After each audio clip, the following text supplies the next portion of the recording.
আসসালামু আলাইকুম everyone, welcome back to my channel my কিচেনে সকলকে স্বাগত জানাই নতুন আরও এক রেসিপি দেখার জন্য। দুধ আর চিনি দিয়ে দুনিয়ার সবথেকে সহজ ও মজাদার মিল্ক মালাই পুডিং বানিয়ে দেখাবো। বানানো খুবই সহজ, অল্প সময়ের মধ্যেই তৈরি করে নিতে পারবে। খেতে অসম্ভব মজার, মুখে দেওয়ার সাথে সাথেই কিন্তু মিলিয়ে যাবে।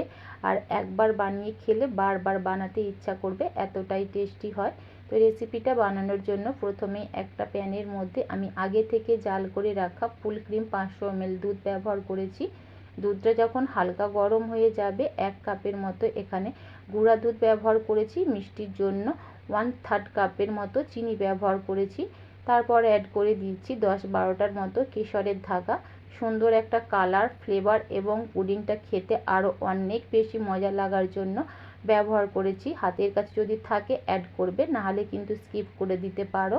তা সত্ত্বেও পুডিংটা খেতে কিন্তু বেশ ভালো লাগে। তারপর এই যে সমস্ত কিছুকে খুব ভালোভাবে নেড়েচেড়ে মিশিয়ে দিয়ে চুলোর ফ্লেমটাকে লো টু মিডিয়ামের মাঝে রেখে দুধটাকে 2 থেকে 3 মিনিটের মতো ফুটিয়ে নিয়েছিলাম। তারপর সুন্দর একটা ফ্লেভারের জন্য 1/2 চামচের মতো এখানে এলাচ গুঁড়া ব্যবহার করেছি। খুব ভালোভাবে নেড়েচেড়ে মিশিয়ে নিয়েছি। যেহেতু গুঁড়া দুধ ব্যবহার করেছি, খুব বেশিক্ষণ দুধটাকে জাল করার কিন্তু দরকার পড়বে না। 2-3 মিনিটের মধ্যেই দেখবে দুধটা অনেকটাই ঘন হয়ে যাবে। তারপর সামান্য একটু নুন ব্যবহার করেছি।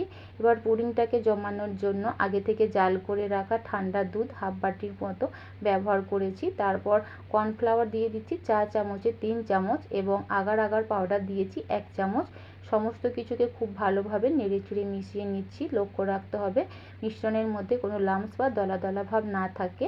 এবার দুধের মধ্যে অল্প অল্প করে আমি মিশ্রণটা ঢালতে থাকবো আর এক হাতে এভাবে নাড়তে থাকবো। আর চুলোর ফ্লেমটা কিন্তু এই সময় একেবারে লো করে দিতে হবে। এবার অনবরত নেড়েচেড়ে দুধটাকে জাল করে নিতে হবে। কোনোভাবেই নাড়াচাড়া করা বন্ধ করা চলবে না, তাহলে কিন্তু দুধটা নিচে থেকে পুড়ে যেতে পারে। আর 2-3 মিনিট ফুটিয়ে নেবার পর চুলোর ফ্লেমটাকে আমি বন্ধ করে দিয়েছি। এবার যে পাত্রের মধ্যে পুডিংটা আমি সেট করব, সামান্য একটু ঘি ব্রাশ করে নিচ্ছি, যাতে সহজেই পুডিংটা মোল্ড আউট হয়ে যায়। তারপর গরম অবস্থাতেই ঝটপট এইভাবে পুডিংটাকে মোল্ডের মধ্যে ঢেলে নিচ্ছি। তারপর আলতো হাতে একটু ট্যাপ করে আমি পুডিংটাকে বাইরে রেখে ভালোভাবে ঠান্ডা করে ফ্রিজের মধ্যে রেখে দিয়েছিলাম আধ ঘন্টার মতো। আর পুডিংটা কিন্তু ঠান্ডা ঠান্ডা খেতেই অনেক বেশি মজা লাগে। তো দেখতেই পাচ্ছ এখানে পুডিংটা কিন্তু খুব সুন্দরভাবে আমার সেট হয়ে গেছে। এবার একটা প্লেটের মধ্যে আমি মোল্ড আউট করে নিচ্ছি।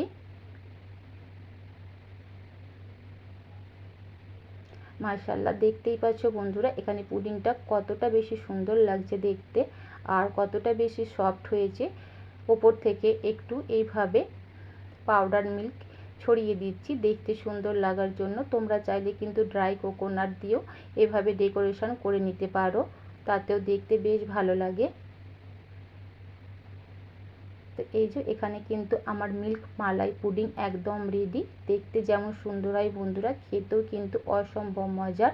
তো যারা আগে কখনো এভাবে ট্রাই করোনি, আমি রিকোয়েস্ট করব একবার হলো এভাবে বানাতে। আর এর স্বাদ কিন্তু কখনোই ভুলতে পারবে না, এতটাই টেস্টি হয়। তো চলো এই পুডিংটা তোমাদের আমি একটু কেটে দেখাচ্ছি, আসলে এটা দেখতে কতটা সুন্দর আর কতটা বেশি সফট হয়েছে। তো আজকের আমার এই মিল্ক মালাই পুডিং রেসিপি তোমাদের কেমন লাগলো বন্ধুরা, অবশ্যই কিন্তু কমেন্ট করে জানাতে পারো।